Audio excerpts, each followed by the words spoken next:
Since making a video the other day about how to break up a relationship that wasn't working out, I've gotten several questions, both in person and on social media, asking, kind of proposing different scenarios and asking what was going on, or when, is this breakup worthy? Should I leave him? What's going on? What should I do? Those kind of questions.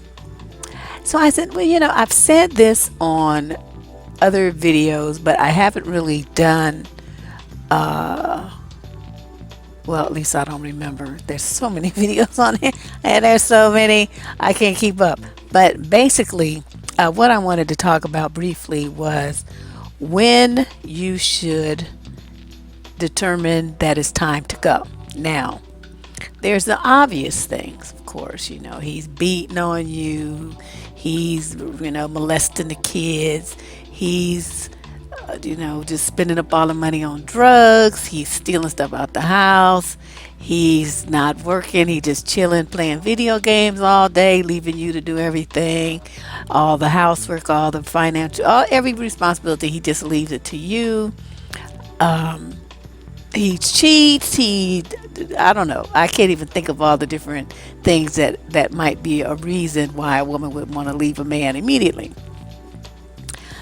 But to me, a lot of the reasons why you should go are very obvious, and I've discovered over the years that they're not obvious to a lot of women. They don't understand when something is just so far gone, you just throwing good time after bad. They don't understand what it means when you can actually like work something out with a person, and when you cannot, and when you just have to leave them alone. And I find that really interesting because to me it's just real cut and dry. And I'm going to sum up for you what my determination is. It's very simple. It's just one thing. No matter what else you say, all the other 999 different million reasons that women give to leave men or to question the relationship, this is the bottom line. I do it. I bottom line stuff. When you have a man in your life and he is not giving you the relationship that you want, that's it. That is the only and the all-encompassing reason to leave. There is no other reason. Now, just think about it. We're going to walk through this. Who gets in a relationship to get their ass kicked? Okay? Who gets in a relationship to have all their stuff stolen by a drug addict? Who gets in a relationship to have the man spring on him that he's on the DL and he got a boyfriend? Who gets in a relationship to have their children hurt? Who gets in a relationship to bear the brunt of all the responsibility for everything in the household and the relationship all by herself without getting anything back? Now, see, a lot of you will have this thing, well, it's okay. You kind of justify it around in your mind. It's okay, and it'll be better when we fill in the blank. Have a baby, move away, get married, move in together, stop arguing so much, buy a car, do whatever it is, a little thing that you put in your mind. Then in your mind, this magical action, this magical thing is going to fix all the problems in the relationship, and then you won't have any problems. That's what we call magical thinking. That does not happen in real life. Men are what they are, okay? You either love him the way that he is, and that's it, or you looking at him with the side eye at the way that he is, and you want to leave him alone. There's only them two things.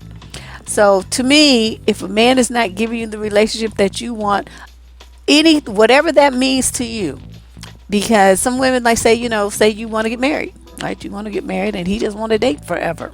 Or he may want to get married, but he hasn't made it clear, because he's getting some benefit out of hanging with you. He hasn't made it clear that he wants to get married, but not to you. But see, you don't worry about what he wants. This is the problem that I think so many women have, especially African American women.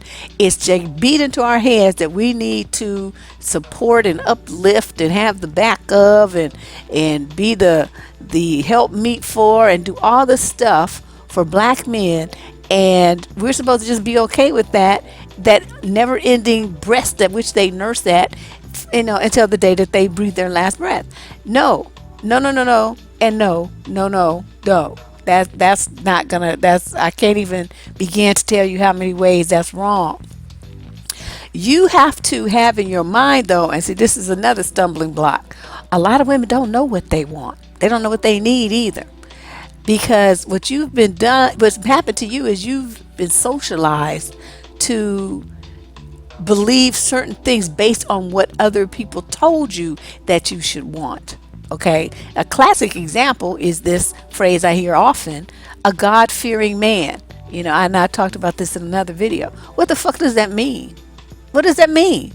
It doesn't, even when women say that, I said, what does that mean? Be specific. If you want a man who will go to church with you, then say that. Don't be using these trite, regurgitated, vomited phrases that people have said to you and that you just adopted blindly without ever questioning what it really means. What kind of man do you want as far as ethics and morals, finances, caretaking, love, commitment? What are his attitudes? How does he treat you? Those are the things that you need to be concentrating on. And if the things don't match up, if you want a man who's religious and this guy's not, then he's not the man for you. If you want a man who's going to work hard to help you build something so you guys have something for the future, then you got some lazy bum sitting on the couch making excuses for, about the man. That's not the man for you. If you want a man who's interested in marriage and commitment and growth, and you got somebody who says, well, what's marriage anyway? It's just a piece of paper. Man. Okay, he's not the man for you. If you have some tense words with him and he gets all up in your face and starts breathing, choking you or hitting you, slapping you, punching you, twisting your arm, calling you names, any of those things like that, that's not the man for you. I don't know how many times I have to say this, because nobody's dreaming of that kind of relationship. When you're a little girl, you sit around dreaming about your happily ever after. I'm sure it did not include all that kind of bullshit. So you stay focused on that goal. You stay focused on that dream that you have, and don't you let anybody deter you from it. If you have a man in your life that's not making that dream come true, get rid of his fucking ass. He might not be a bad guy. Okay, so you sitting there saying, well, I shouldn't be so picky. I should make it work. You're doubting yourself. You're questioning yourself. And you're putting yourself in a position where you're allowing other people to control what you think you should need. Stop doing that. Stop it. Don't do that. You figure out what's going to make you happy, and then you stick to your guns. Don't you accept anything less. These guys, they need to be challenged. They need to be given goals, what they used to call stretch goals. I don't know if they still call them that, where he might be a great guy right now, but he could be better. Okay, then you need to set a goal for him to achieve so that he is better. If he refuses to do it, or he can't do it, or he's too weak to do it, he's too stupid to do it, he gives up on trying to do it, whatever is the thing, then he's not the man for you. Because you need a man who is determined to be a success. You can't have no half-stepping man, because then that means if he's half-stepping, who's going to have to fill in the other half-step? You. So you're going to be doing your step and half of his too? No. See, that's why you see so many black women sitting around here looking all old and wrinkled up, overweight and obese, stressed out, taking Valium and shit and Prozac and whatnot, because you're dealing with these scallywags, and these scallywags don't hold up their end of the bargain, and they don't do anything to try to make a woman's dreams come true. If that's what you want, you got to stand your ground and make them perform. Don't just give them what they want without them giving you what you want. And that is whatever that is for you. Everybody's different, but I did rattle off what I think are some foundational things. Commitment, honesty, trustworthiness, a hard-working attitude, a family-oriented attitude. A lot of things like that. He's intelligent. He's articulate. He is the right kind of guy that you're proud to introduce your grandpa and everybody to. You got to have some foundational standards, and then he builds on that with other stuff. But you have got to be more, you guys have to have higher standards for these men that you let in your life. You just let these old fools in your world, and then of course they break your heart, because that's what fools do. Just like snakes bite and dogs bark, okay? Fools break hearts. So if you see you get dealing with a fool, get rid of him sooner or later. Use one of the 8 ways I recommended in the last video, or come up with your own way. Either way, you stop. Don't waste your time with a man like that. And like I said, stay focused on what it is that you want and need in a relationship. If the man that you are involved with is not giving you the relationship that you want, it's time for you to get rid of him. I don't care what other excuses people come up with. Well, our kids, our marriage. Oh, yeah, I want to save my marriage, this and that, blah, blah, blah.